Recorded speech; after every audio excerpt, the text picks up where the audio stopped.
So on a daily basis, we talk to customers all the time, and they are giving us all kinds of examples as to how their teams are really bogged down in a lot of manual tasks. Unfortunately, a large waste of time, because a lot of this can be automated. For example, CFOs will come and tell us that they don't want their people spending so much time trying to figure out who they need to contact that day, or they don't want to spend so much time figuring out which message needs to go to this customer at this time, or perhaps even just searching for the right persona that they need to communicate with. For example, sometimes the email needs to go to accounts payable. That's a pretty straightforward follow-up.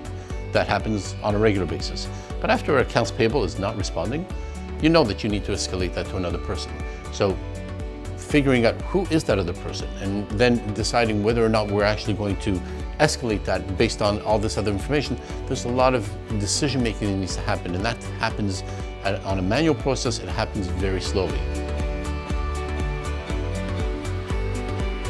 Number one on that list is quite often they want to increase cash flow. That's the baseline, I would imagine.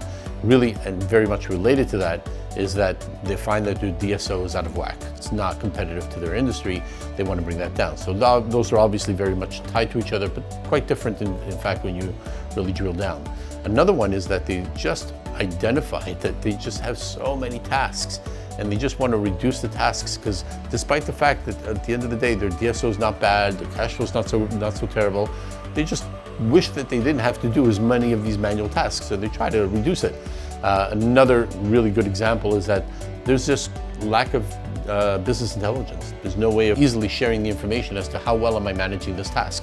For myself, as a collector, I might be interested in understanding where am I? Do I have a good handle on the accounts that I'm expected to collect from? Do I have a healthy balance between current and overdue invoices? So that's one example. But on the other hand, the lack of BI means that my superiors, if I'm in charge of collections, I've got a CFO who's going to be on my shoulder, and he wants to know that information, or she wants to know that information, and they just won't be able to get that information without easily having that information in a digital form as you would with automation. All these questions end up being decision-making points that slow down the process.